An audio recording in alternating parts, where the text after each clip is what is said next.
begin. This is the introduction, first stage of the Cultural Revolution.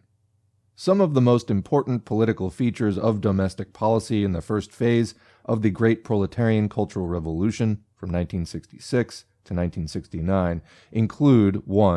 In 1957, Mao made a path-breaking analysis that classes and class struggle would continue and take new forms in socialist society.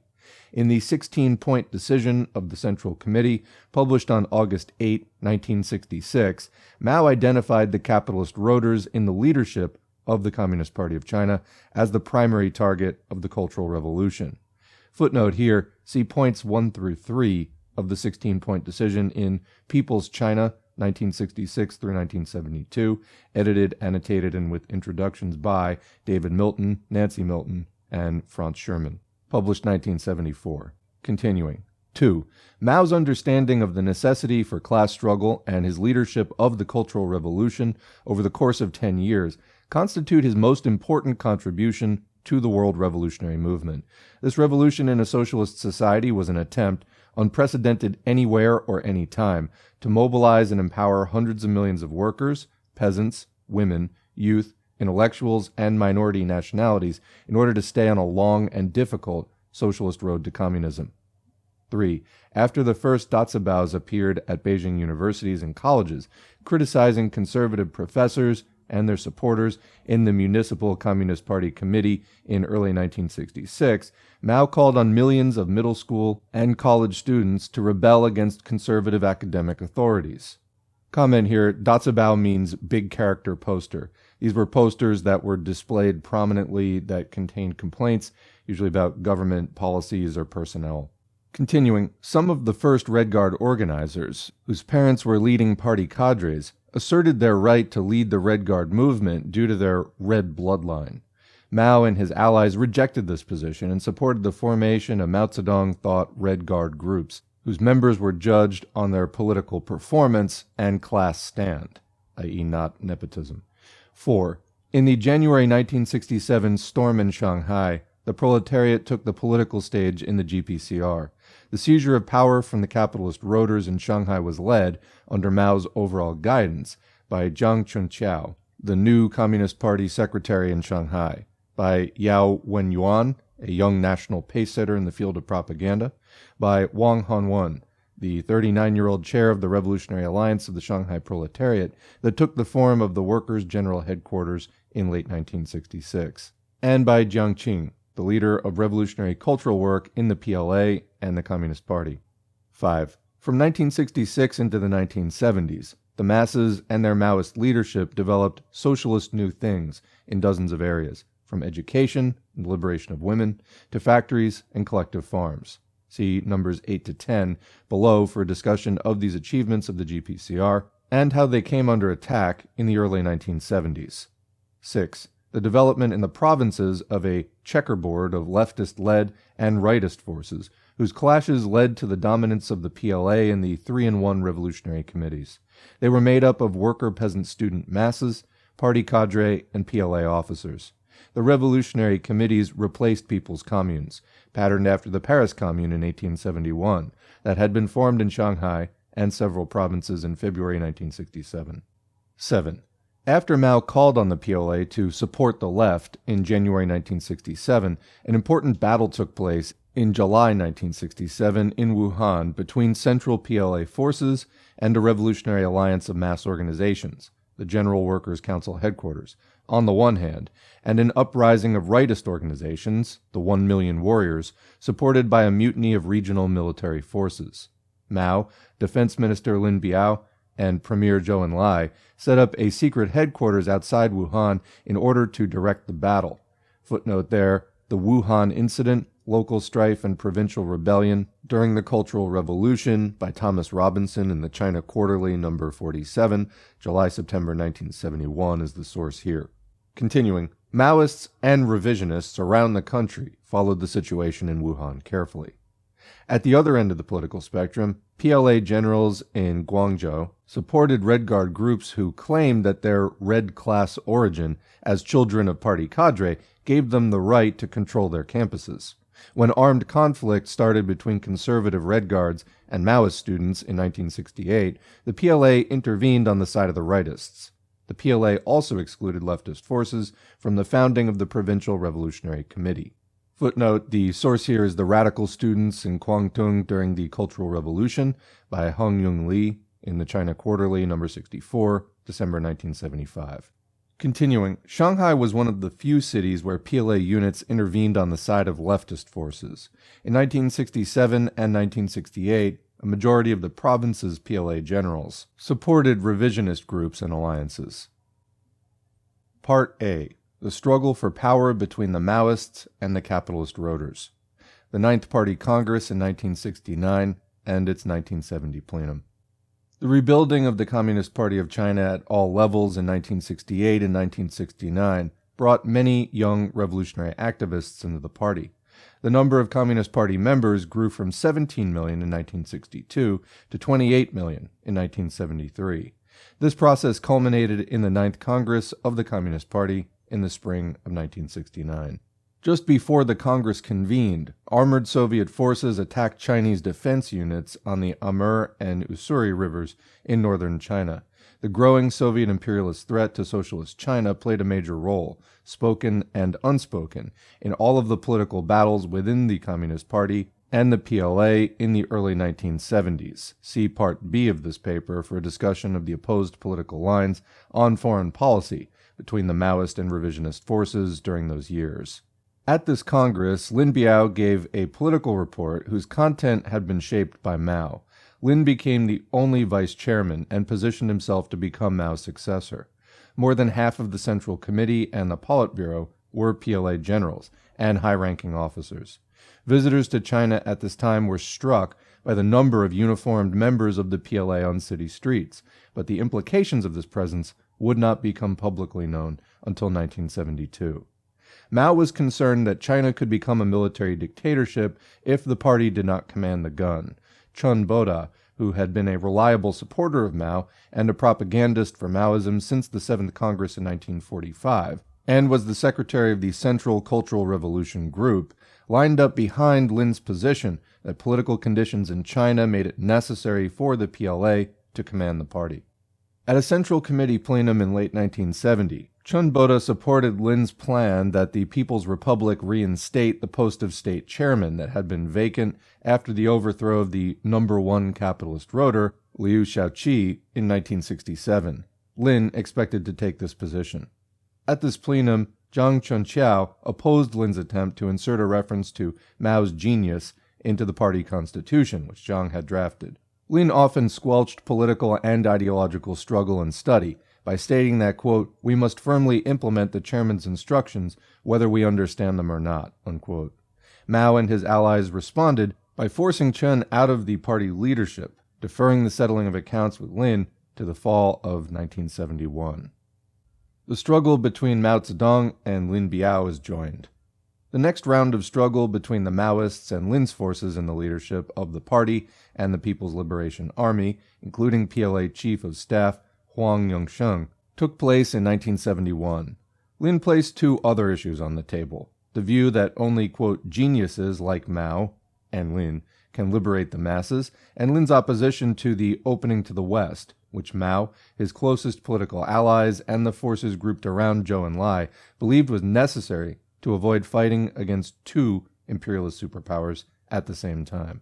In July 1971, Peking Review stated that Mao's revolutionary line on foreign affairs was facing, quote, interference from the left.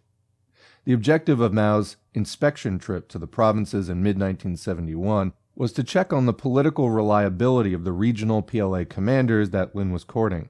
When Lin found out that his support was limited to the Air Force, where one of his sons was in control, and to some of the Beijing-based PLA generals, Lin scuttled his counter-revolutionary coup attempt, Project 571. His plane crashed in Mongolia, killing Lin and his family. Even though Lin's plane was headed toward the Soviet Union, I'm not aware of evidence that Lin and his allies had ongoing political connections with the Soviet revisionists, as Liu and Deng did in the early 1960s. Two footnotes there. This trip is described in Chairman Mao Talks to the People, Talks and Letters, 1956-1971, edited by Stuart Schramm, 1974, and The Fall of Lin Biao by Philip Bridgham in the China Quarterly, number 55, 1973. Continuing. After Lin's coup attempt, Mao issued the following directives. Practice Marxism and not revisionism. Unite and don't split. Be open and above board, and don't intrigue and conspire.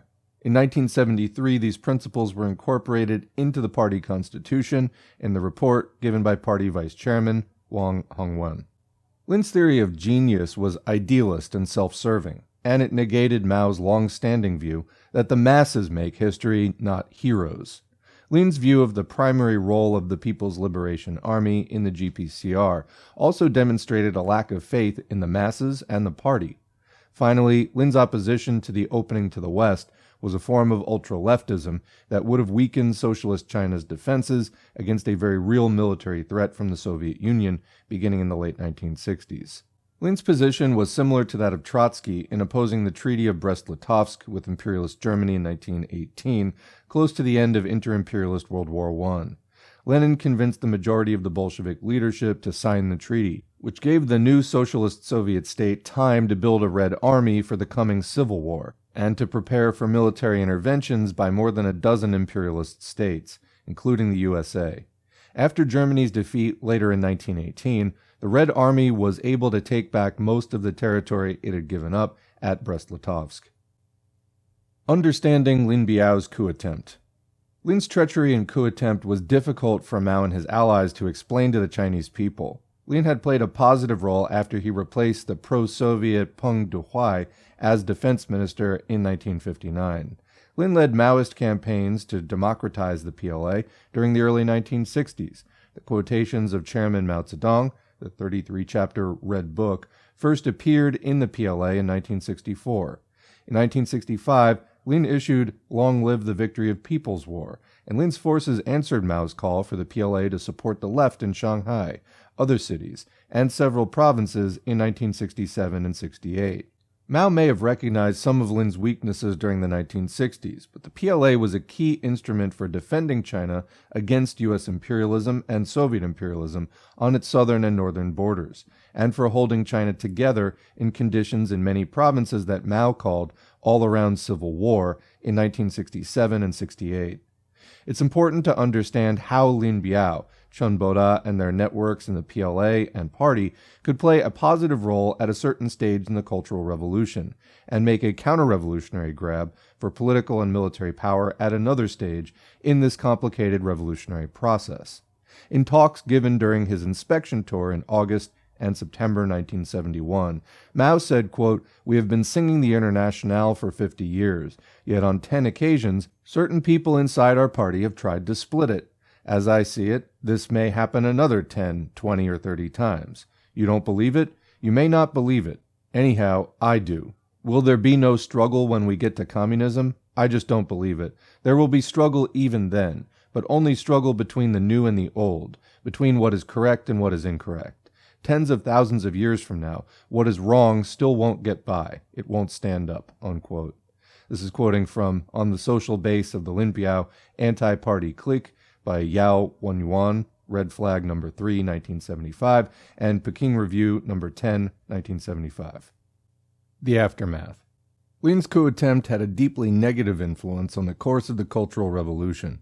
Mao's replacement of the leadership of Lin's Fourth Field Army and most of the PLA's central leaders in Beijing took place under the leadership of Marshal Ye Jianying, who had been the leader of the February Adverse Current.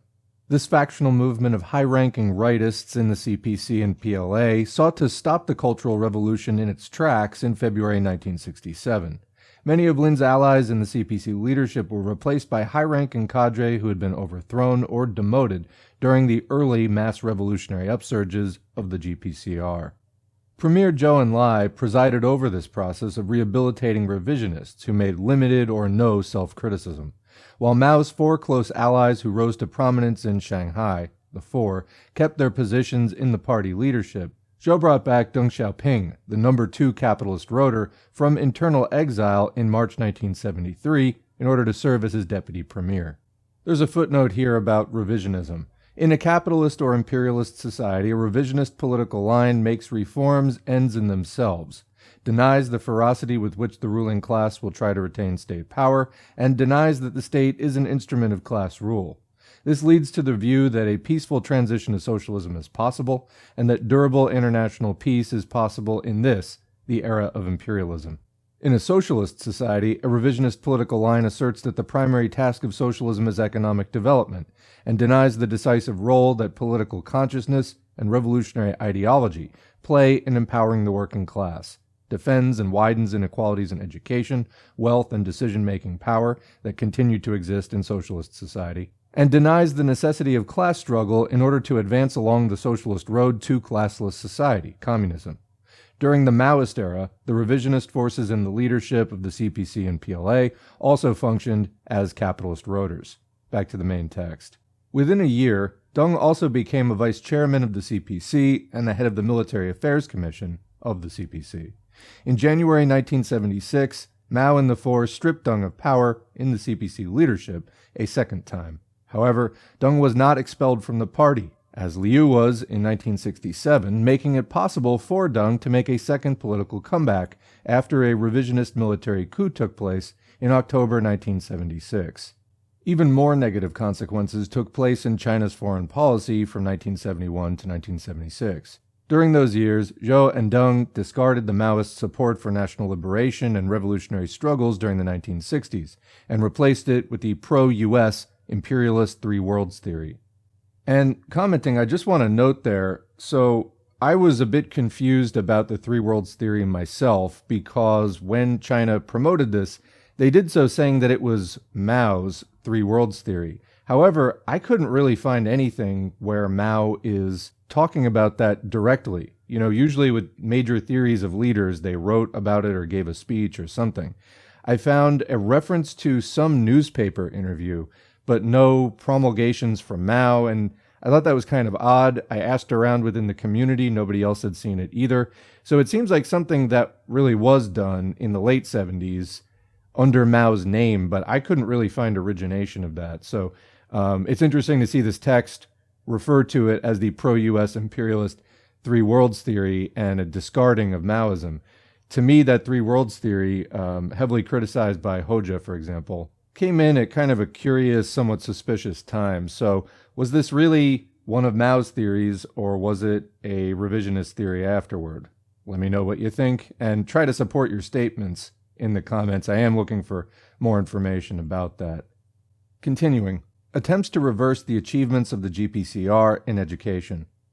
The first socialist new thing of the GPCR that Zhou, Deng, and their allies sought to overturn was in the realm of higher education. The political stakes were high. China's universities and colleges would either bring forward revolutionary successors for socialist society, or provide specialized training for revisionist leaders for state capitalism, and eventually imperialism, in China.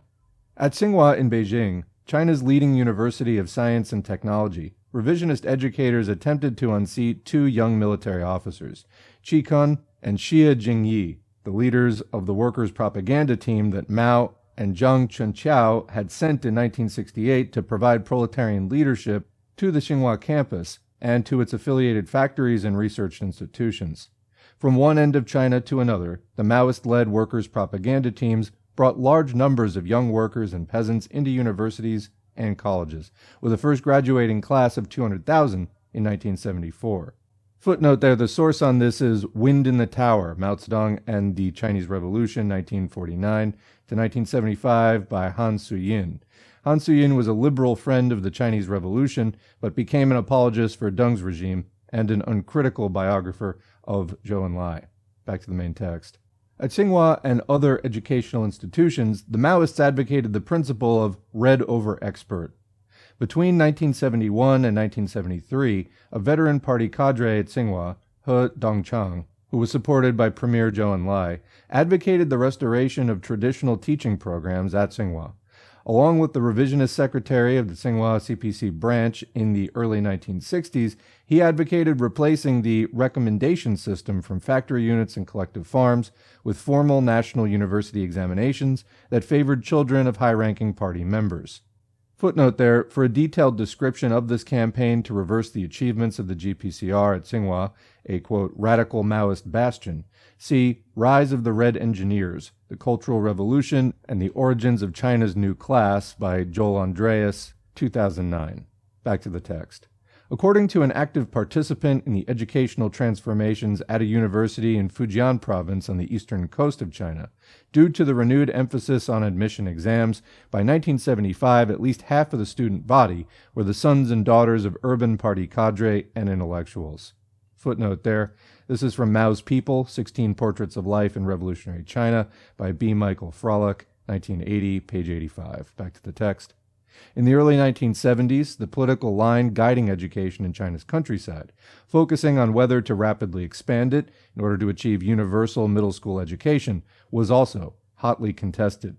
Footnote, see The Unknown Cultural Revolution, Life and Change in a Chinese Village by Dongping Han, 2008, and Gao Village, Rural Life in Modern China by Mobo Gao, 1999. Back to the text. The Socialist New Things of the Cultural Revolution. Socialist new things in many areas were developed and expanded during the early 1970s. One of the most important revolutionary transformations was narrowing and overcoming class differences and inequalities in socialist society. Throughout the GPCR, Mao and the Four explained that there were significant differences in education, cultural level, technical expertise, wage inequalities, differences between rural areas and the cities, and in access to political decision-making power. The Maoists stated that addressing these great differences required continuing the revolution under the dictatorship of the proletariat. In this revolution under socialism, the working class and its party exercises dictatorship over the bourgeoisie. In socialist China, the bourgeoisie was the capitalist rotors in the CPC leadership. From 1966 to 1976, proletarian dictatorship, working class rule, enabled hundreds of millions of people in China to employ democratic and empowering methods to transform and revolutionize society. Important revolutionary transformations were made in the late 1960s and continued into the early 1970s, informing teams of workers, technicians, and managers in China's factories, making challenges to feudal and Confucian ideology, comment which is being brought back in China today, continuing, forming Iron Girls brigades to break into traditional male employment enclaves, spreading collective values and internationalism broadly, extending healthcare throughout the countryside, and revolutionizing culture by means of model works that featured heroic women, workers, soldiers, and peasants. 2 footnotes there. See Some of Us, Chinese Women Growing Up in the Mao Era, edited by Shuoping Zhang, Wang Zheng, and Bai Di, 2001. And for a summary of these revolutionary transformations, see pages 24 to 52 of Evaluating the Cultural Revolution in China and Its Legacy for the Future by the MLM Revolutionary Study Group in the U.S. at mlmrsg.com. Back to the text. The central political issue of the early 1970s was whether to uphold and extend, or to block and reverse, the socialist new things of the GPCR. At the 10th Party Congress, Mao issued a statement that, quote, reversing correct verdicts goes against the will of the people. While the revolutionary transformations of the Cultural Revolution were not universal and met stubborn resistance from revisionist forces in the CPC and PLA, it is the politically advanced experiences of the GPCR that are most important to understand and uphold. The 10th Party Congress and afterwards. As the struggle between the Maoists and the capitalist rotors intensified in 1972 and early 73, the 10th Party Congress was held in October 1973. Mao was able to bring the Four into the top echelons of the CPC leadership. Wang Hongwan became a CPC vice chairman, just behind number 2, Premier Zhou. Zhang Chunqiao joined the 5-person standing committee of the Politburo and became director of the General Political Department of the PLA, and Yao Wenyuan and Jiang Qing joined the CPC Politburo. It was not until after Mao's death and their arrest in October 1976 that these 4 Maoist leaders could be publicly referred to and attacked as a gang of 4, jointly by Hua's and Deng's forces. In his report on the revision of the Constitution at the 10th Congress, Wang Hongwan stated that, quote, we must train millions of successors for the cause of the proletarian revolution in the course of mass struggles. Wang continued with Mao's statement that, in order to guarantee that our party and country do not change their color, we must not only have a correct line and correct policies, but also must train and bring up millions of successors who will carry on the cause of proletarian revolution. Wang also stated that we must have the revolutionary spirit of daring to go against the tide, which has been most important in the two-line struggle within the party. Wang was referring not only to the line struggles in the CPC dating back to 1927, but also to the high-stakes political battle between revolutionary and revisionist lines in the CPC that had erupted in the early 1970s. Footnote here, Point 6 of the 16-point decision from August 1966 stated that, quote, "The method to be used in debates is to present the facts, reason things out, and persuade through reasoning. Any method of forcing a minority holding different views to submit is impermissible. The minority should be protected because sometimes the truth is with the minority. Even if the minority is wrong, they should still be allowed to argue their case and reserve their views," unquote. While this was not followed on many occasions by different forces during the GPCR decade, Mao and his political allies were consistent proponents of this principle. Back to the text. Wang emphasized Mao's statement that, quote, "In our international relations, we Chinese people should get rid of great power chauvinism resolutely, thoroughly, wholly, and completely." Wang stated with prescience that, while our country has a large population, vast territory, and abundant resources, we must never seek hegemony and must never be a superpower under any circumstances, unquote.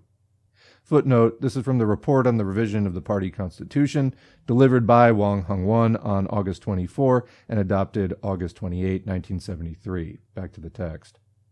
At the 10th CPC Congress, the revisionist forces grouped around Zhou Enlai, Deng Xiaoping, and Marshal Ye Jianying were not removed from power.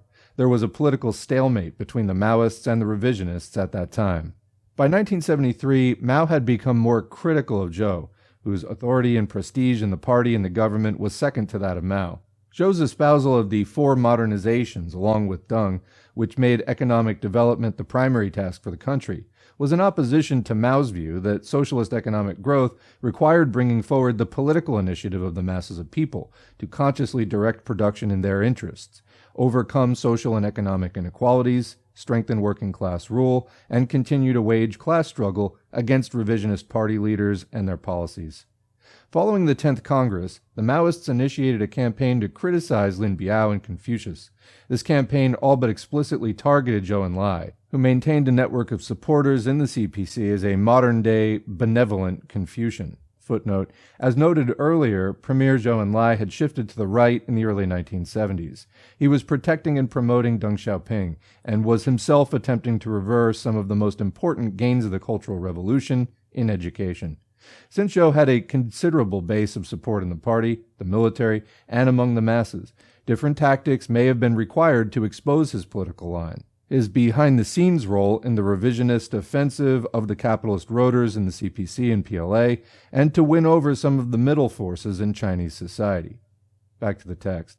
Much like Lin Biao, Zhou Enlai played a mainly positive role in the first stage of the Cultural Revolution. However, Zhou's political weaknesses and Confucian bourgeois tendencies came to the fore in the early 1970s, when he was confronted with the questions of whether to support or oppose the socialist new things of the GPCR and its revolutionary internationalist foreign policy.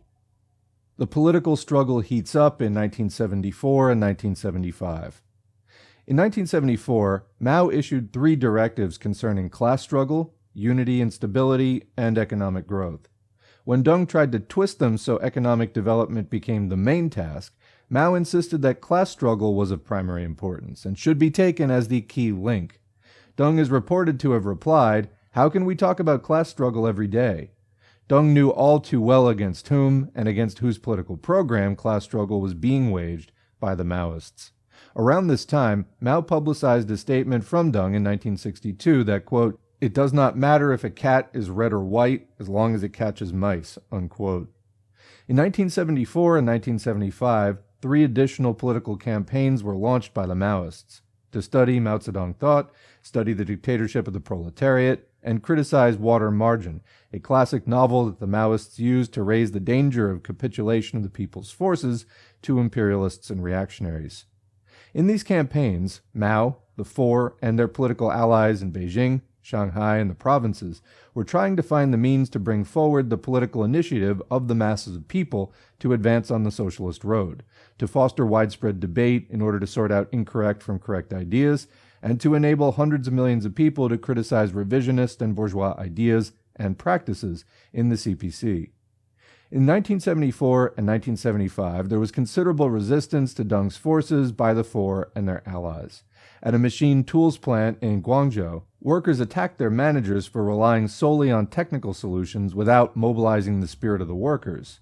Dazabao appeared in Beijing in 1974, defending the revolutionary committees as a vital achievement of the Cultural Revolution. In one Dazabao, 6 mass representatives exposed the fact that of the original 24 workers on the Beijing Municipal Revolutionary Committee, only 1 remained.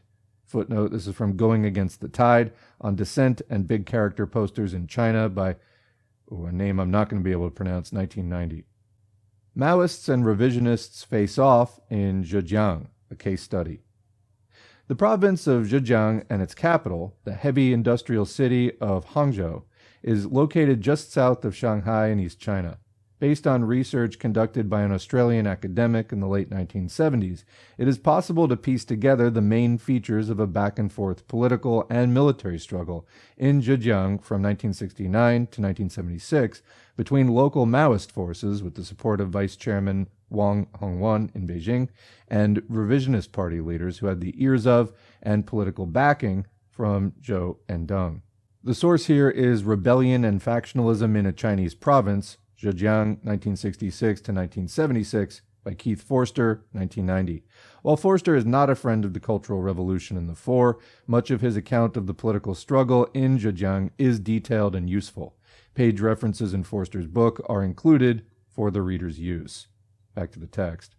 Forster reports that in the aftermath of the Ninth Party Congress, 10,000 study classes with 200,000 participants commenced in Hangzhou. In late 1969, provincial May 7th schools opened, in which party leaders and members combined agricultural work and study of Mao Zedong thought. Zhang Yongshun, the principal leader of United Headquarters, an alliance of revolutionary mass organizations in Zhejiang, attended one of these cadre schools. In the wake of Lin Biao's attempted coup, the leaders of the Pre-Cultural Revolution CPC Committee in Zhejiang were rehabilitated. Under the editorial direction of Yao Wenyuan, People's Daily stated that Premier Zhou's attacks on ultra-leftism and anarchism were in fact a rightist countercurrent. Comment here, while ultra-leftism and anarchism are in fact very real things, you see this even today, where uncritical supporters of China who don't really want to engage with any mention of China's massive restoration of capitalism will dismiss the topic by saying those exact things today, you're an ultra, etc. Continuing. In order to stem the attacks on the Cultural Revolution as ultra-leftist, Mao decided in 1972 that Lin should be criticized as a revisionist, an intriguist, and a splitter. Jiang Qing stated that Lin had been splitting the center. In 1972 and early 1973, Zhou's focus was making an economic adjustment. In February 1973, the premier directed that bonuses and piece rates, abandoned from 1966 to 1969, be reintroduced for jobs involving heavy labor. Zhou also proposed a more sweeping rectification of the national economy. This became one of Deng's buzzwords after his rehabilitation in the spring of 1973.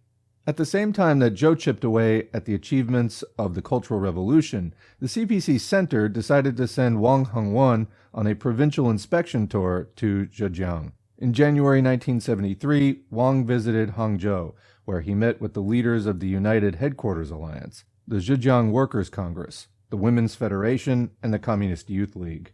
All of them were engaged in political struggle with revisionist forces, led by the pre-CR CPC committees in Zhejiang and Hangzhou. The Maoists took the offensive immediately after the end of the 10th Party Congress in late August 1973. People's Daily and Liberation Army Daily called for a buildup of urban militia forces, based on the experience in Shanghai of forming revolutionary workers' militias. The militias in Zhejiang were placed under the leadership of municipal trade union congresses and local CPC committees instead of the PLA, which had previously organized and trained these forces. One of the principal tasks of the militias in Zhejiang was the political education of the working class. At a meeting in February 1974, Zhang Chunqiao and Wang Hongwan called the general staff of the PLA, quote, as far right as you could go, and that power should be seized by the revolutionary forces in the PLA General Political Department, where Zhang was the director. Also in February, Mao Zedong thought propaganda teams were formed in Zhejiang in education, cultural, and propaganda departments of the CPC. According to Forster, young helicopter cadres from revolutionary mass organizations replaced rehabilitated pre-CR party leaders. Zhejiang's leftists cited Mao's directive on combining the old, middle-aged, and the young in rebuilding CPC committees in the province. In June 1974, a school to train cadres and theorists from the working class in Zhejiang opened in Hangzhou, modeled after a similar school in Shanghai. The criteria for selection to enter the school included being activists in revolutionary mass criticism and having the courage to go against the tide. According to Forster, the allies of the four in the United Headquarters Alliance, the MTT propaganda teams, the militia, and other leftist mass organizations believed that a second cultural revolution was underway in Zhejiang. In June 1974, Zhejiang Daily wrote that, quote, the broad revolutionary masses have risen up in rebellion against a handful of capitalist roaders within the party and have dared to go against the tide. Why have some comrades regarded this as offending one's superiors and creating havoc? In 1975, an ally of Zhang Chunqiao announced that this was the year to take class struggle as the key link in Zhejiang. After Wang Hongwan and other central leaders persuaded workers in Huangzhou to put aside their factional differences and resume work on the basis of grasping revolution, promoting production, industrial production in Huangzhou rose by 30% in the fourth quarter of 1975. Forster states that due to concerns by the party center about the disruption of production and factionalism in the provinces, in the summer of 1974, the PLA took control of the urban militias in the country, with the exception of Shanghai. Under the direction of Marshals Ye Jianying and Li Hsiien-nian, with Deng Xiaoping playing an important supporting role, in July 1975, the CPC Military Affairs Commission ordered Army and Air Force units into 15 factories in and around Huangzhou, the most industrialized city in China at that time. The only other time that the PLA was sent into factories during the Cultural Revolution was in response to a counter-revolutionary mutiny by regional PLA units in Wuhan in the summer of 1967. This alleged suppression of industrial anarchy in Huangzhou may have been a dress rehearsal for the military coup in October 1976. The Three Poisonous Weeds. For the 2 years after his rehabilitation in 1973, Deng worked on a 10,000-word general program of work for the whole party and the whole nation, which included restoring top-down management of enterprises, factory rules to push workers harder, reorienting teaching in the universities to train a new elite of specialists, and importing Western technology. This was a program to overturn the social transformations of the Cultural Revolution and to suppress the political activism of hundreds of millions of workers, peasants, soldiers, and women.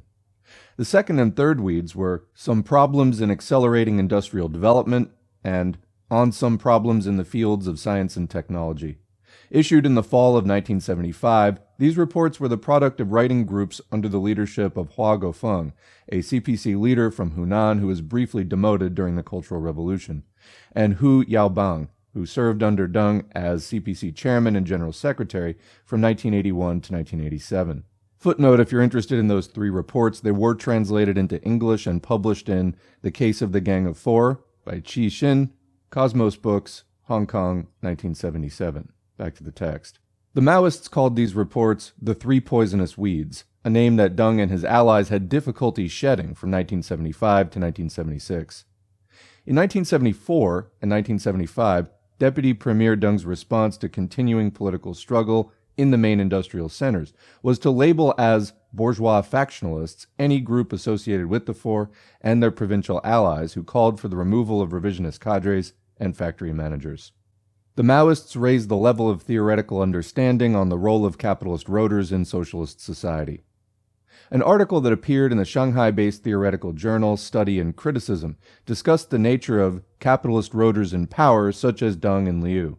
Quote, as individuals, they may not necessarily own capital, run factories, and operate banks like the former capitalists, but their political line, which energetically upholds the capitalist relations of production, including inequalities that continue to exist in social society, reflects in a concentrated way the economic interests and political aspirations of the bourgeoisie as a whole. Unquote.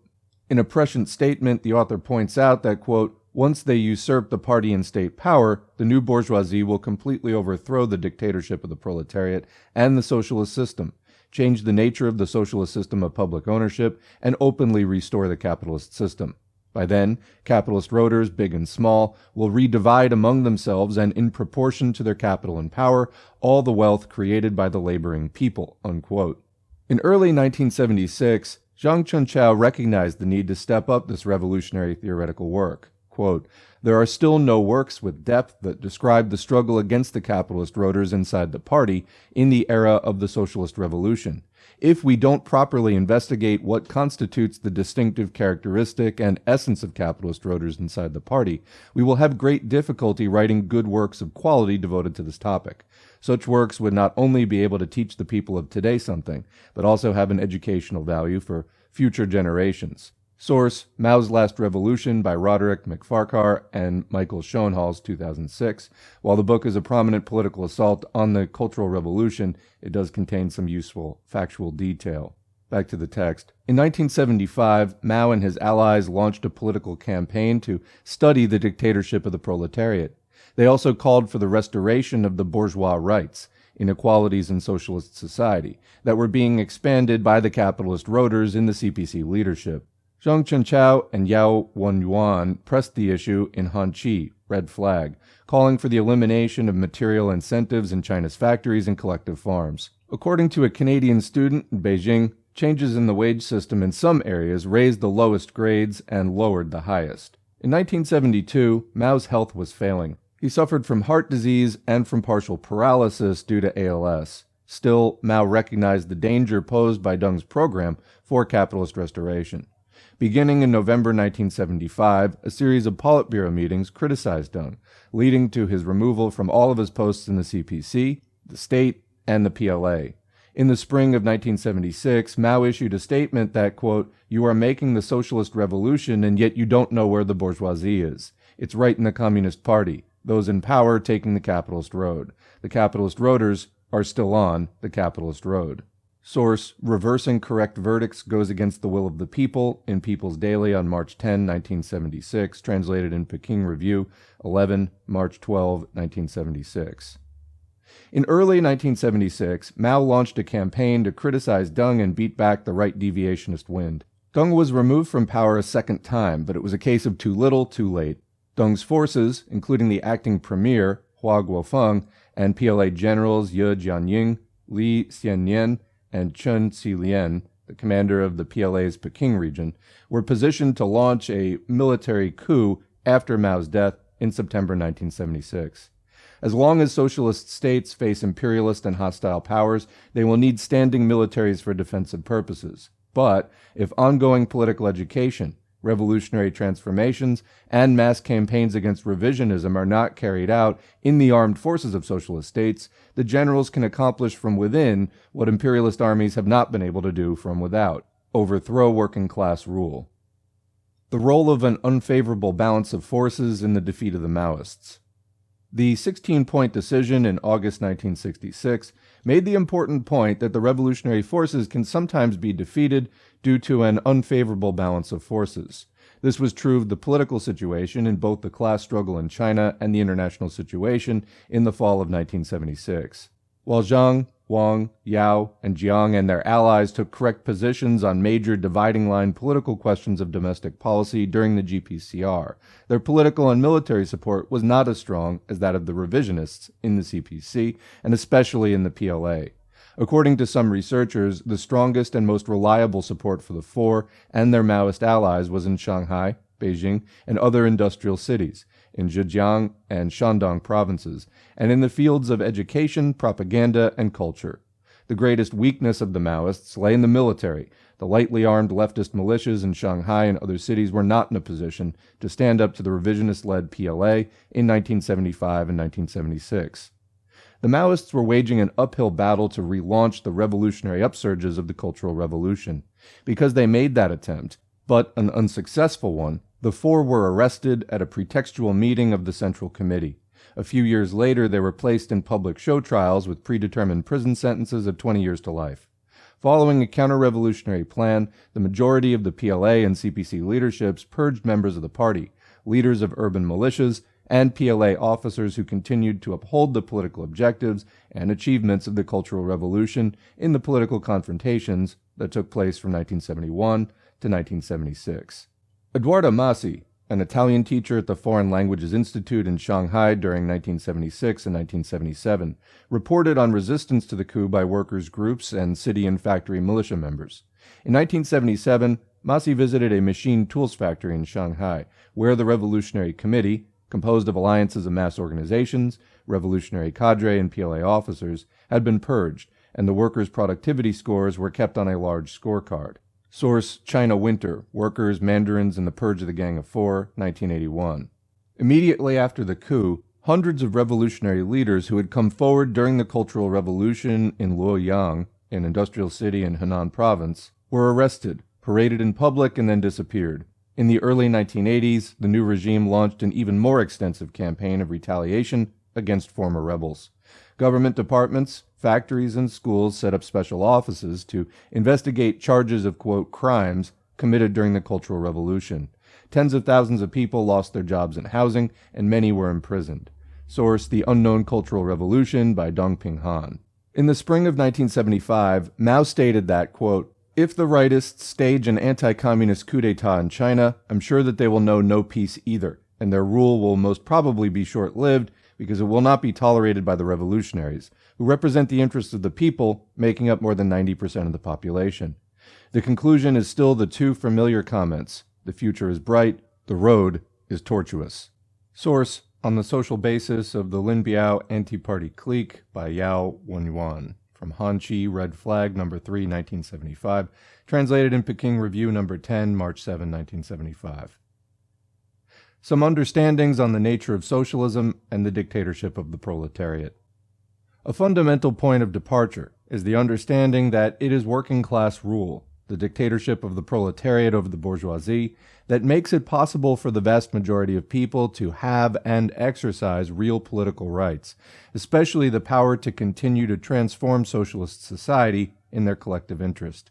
As indicated by statements such as Hitler and Chiang Kai-shek were dictators, in everyday language the word dictator is often used to refer to a person who has an absolute power to rule over society.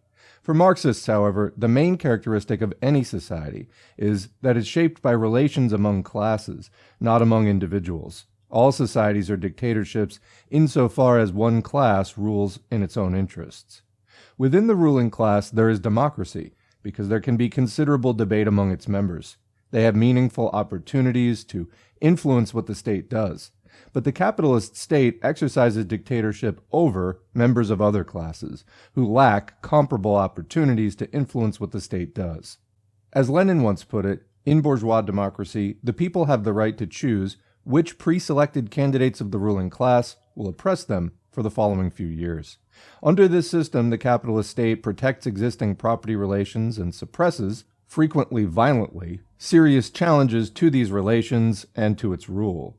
Among many political activists, there's a common misunderstanding that the dictatorship of the proletariat over the bourgeoisie is in reality not an unleashing of the heretofore pent-up capacity of the working masses, but is instead a dictatorship of a communist party over the masses of people, and that any form of dictatorship is incompatible with democratic forms of organization under socialism. In fact, the history of the modern state has shown that all states have a class character, and that it promotes the interests of a particular class against, either in open or in disguised form, other classes. The prolonged struggle against bourgeois or capitalist dictatorship, in its more repressive or less repressive forms, has brought forth many political movements which aim to reform the bourgeois state. In this view, the state becomes, without revolution, a truly democratic for all state which no longer expresses the interests of any particular class. This is an illusory pursuit, developed by privileged strata who deny the necessity for revolutionary opposition to bourgeois rule. Socialist states must have armed forces and use them when necessary in order to defend themselves against external enemies and prevent the overthrown bourgeoisie and newborn bourgeois forces from making a comeback or from seizing power. However, the dictatorship of the proletariat is not simply the operation of the state apparatus. It is a dynamic process that continues throughout the socialist transition period, in which millions of working people develop higher levels of political consciousness, knowledge, and organization that enable them to exercise ever-increasing and effective power over state affairs, the economy, education, culture, and foreign policy. In this process, all classes, from the peasantry to the privileged, will increasingly be drawn into the productive daily work of society and proletarianized. Through this long period of socialism, mental and manual work will be increasingly shouldered by all. In looking at how socialist society will be organized in the future, several related questions should be posed. 1. Do these proposals strengthen the ability of the leading Communist Party to constantly renew its revolutionary character? 2. Do they raise the political consciousness of the masses and strengthen their ability to distinguish between the socialist and the capitalist roads? 3. Will they restrict to the maximum extent possible the class differences and inequalities in socialist society? 4. Do they promote the ability of the masses to supervise and point out defects in the party's work? 5. Do they promote the understanding that socialism cannot advance in one or more countries without actively supporting the development of struggles to overthrow all of the imperialist powers and reactionary regimes all over the world? One aspect of the role of dissent, which is usually the sole focus of critics of socialism, is the relationship of privileged classes and intellectuals to the new society. Here, the question is very contradictory. On the one hand, socialism needs to bring the skills and knowledge of traditionally privileged forces into the process of developing the new society. It needs to enlist them and urge them to step forward as part of the new world being created. The revolutionary communists also need to struggle with the privileged forces so that they join this process rather than keeping, as many of them do, to personal gain and power as their motives. In time, many of the privileged intelligentsia will join the working class, in both the productive labor of socialist economics and in shaping the health, education, culture, and media of socialism. Through this process, new class relations are brought into being. In this way, the centuries-old division between mental work and manual work is repeatedly challenged and finally put to rest. Engaging different class forces in socialist society means encouraging debate and dissent, but also checking efforts to sabotage the socialist system. Experience has shown that, in the main, such checks are best made by the masses of working people, who must learn to lead society. While that process is led by a Marxist-Leninist Maoist party, history also shows that bureaucratic attempts to suppress dissent not only prove futile in defending socialism in the long run. Such measures also prevent the masses from coming forward in the revolutionary struggle and advancing on the socialist road to communism. The growing military threat to socialist China from the Soviet imperialists. Just 3 years into the Cultural Revolution, the military intervention of the Soviet imperialists in Czechoslovakia in April 1968 and the growing threat of a Soviet nuclear attack on China in 1969 led to a radically different international playing field for the Maoists and for the People's Republic. On its northern border, the PLA faced 1 million Soviet troops and nuclear-armed bombers and missiles. This threat from the Soviet imperialists forced Mao, the Maoists in the CPC leadership, and Zhou, up to 1971, to reassess their position of seeing U.S. imperialism and Soviet social imperialism as equally dangerous to socialism in China. They agreed that an opening to the West was necessary in order to avoid fighting two imperialist superpowers at the same time. This new military and political situation also favored PLA commanders such as Ye Jianying and supporters of Premier Zhou, who argued that the Cultural Revolution should come to an end in order to focus on modernizing the armed forces and obtaining advanced weapons and technology from the U.S. and other Western imperialist powers. The political and military obstacles the Cultural Revolution faced. In order to reach a deeper understanding of why the Cultural Revolution was ultimately defeated, the objective conditions that it faced, both internal and external, must be understood. To begin with, the Cultural Revolution was an uphill battle. The Chinese Revolution had gone through an extended period of new democratic revolution beginning in the 1920s. Even taking into consideration the revolutionary social transformations in the liberated areas in North China, and after nationwide victory in 1949, it was not possible to completely eradicate feudal and bourgeois ideology in a few years, or even in 1 or 2 generations. The deep roots of Confucianism, especially its reverence for established authority, were a major target of the Maoist forces in both the opening and later stages of the GPCR. It is right to rebel against reactionaries was a call to break the stranglehold of thousands of years of ideological indoctrination and to prevent a new class of Confucian sages, dressed up as Marxist-Leninists or Maoists, from usurping power, comment that has now happened. There was a relatively short 10-year period of socialist construction before the outbreak of the Cultural Revolution in 1966. Much of that followed the model of building socialism in the Soviet Union, which had many weaknesses even prior to the rise of Khrushchev and Soviet state capitalism in 1956 and 1957. Much of the CPC leadership was implementing a pro-Soviet revisionist line with, quote, Chinese characteristics, and their network of party, state, and military officials was firmly entrenched at all levels. The GPCR was also an uphill political battle because of a lack of historical experience. Just as Lenin had no experience to draw on in building a socialist society on the ashes of the former Tsarist Empire during the early 1920s, Mao had to develop new understandings of the persistence of class struggle in socialist society, of how capitalism can be restored relatively peacefully, and to develop a revolutionary political line and mechanisms for keeping China on the socialist road. In launching the Cultural Revolution, Mao and the other revolutionaries in the CPC were moving into uncharted political territory. So quick comment there, I think it's an important point that capitalism can be restored peacefully. However, socialism, that is much more of a struggle. So it's easy to slip backward, harder to push forward. That is why you tend to see more backward movement on the whole when it comes to socialism in an age dominated by capitalism. Anyway, there is a pragmatic view that because the Four and their Maoist allies were defeated, they must have made serious political errors. This position was taken by William Hinton in his writings from the early 1970s until the 1990s. Hinton believed that the Cultural Revolution could not consolidate its gains and advance because of opposition by both rightist and, quote, ultra-leftist forces. Hinton did not distinguish between Mao's closest allies and actual ultra-leftist forces that appeared in late 1967 among 5 members of the Central Cultural Revolution group in Beijing, the unofficial May 16 grouping, and in Hunan, the Sheng Wulian, who believed that a red capitalist class had emerged in the leaderships of the CPC and PLA and had to be overthrown by force. Source: The Cultural Revolution at the Margins, Chinese Socialism in Crisis, 2014.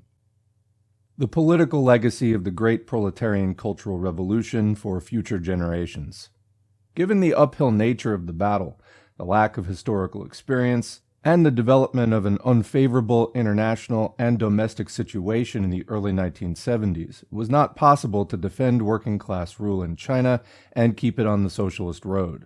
More importantly, what's remarkable about the Cultural Revolution is that it accomplished so much in a few short years.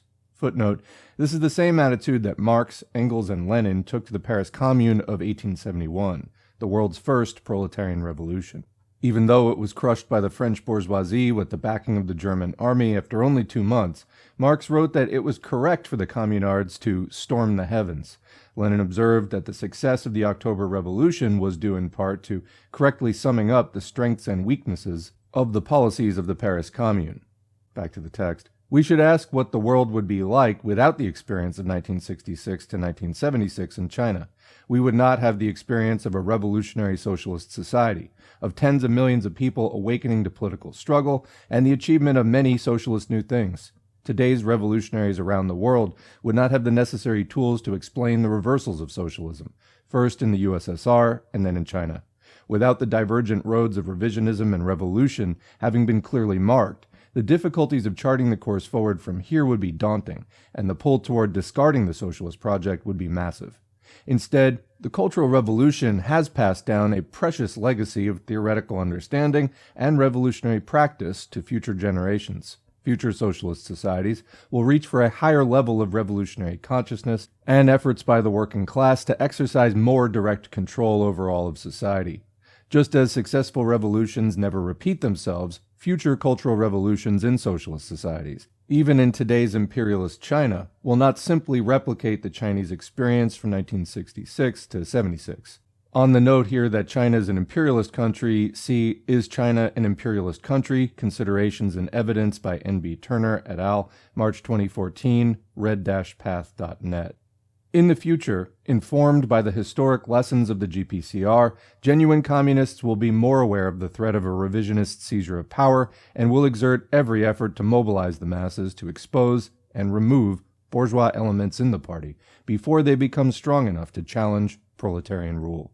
Through the rich experience of the Cultural Revolution, we know that in every socialist society there will be intense class struggle, and there will be repeated tests of strength between those who seek to stay on the socialist road and revisionists who advocate policies that will restore capitalism. The forms that these periodic tests of strength will take will be varied and complex, but they will undoubtedly include mass upheavals such as the Cultural Revolution. Fundamental principles of the Cultural Revolution remain relevant in today's revolutionary movements, such as continuously revolutionizing the party and mass organizations, encouraging the masses to criticize mistakes made by party leaders and members, and the importance of society-wide struggle over culture and ideas, including the study of revolutionary theory to guide practice. The polemics of the Chinese Communist Party against the Soviet revisionists before and during the Cultural Revolution, especially refuting the notion of a peaceful transition to socialism, also hold critical lessons for revolutionaries today. Revolutionary parties and groups that are battling against imperialist powers and reactionary regimes around the world are studying and debating these questions. It is a real advance for the oppressed worldwide that Marxism-Leninism, Maoism, including the legacy of the Cultural Revolution, has been upheld and creatively applied today by Maoist parties and organizations in India, Turkey, Brazil, and many other countries. The struggle for proletarian revolution, socialism and communism, cannot inspire billions of people without answering difficult questions about the reversals suffered by the first wave of socialist revolutions, and what will be done differently in the future. One of the bourgeoisie's most potent ideological weapons against revolutionary movements is the ubiquitous and suffocating claim that socialism is a, quote, failed system.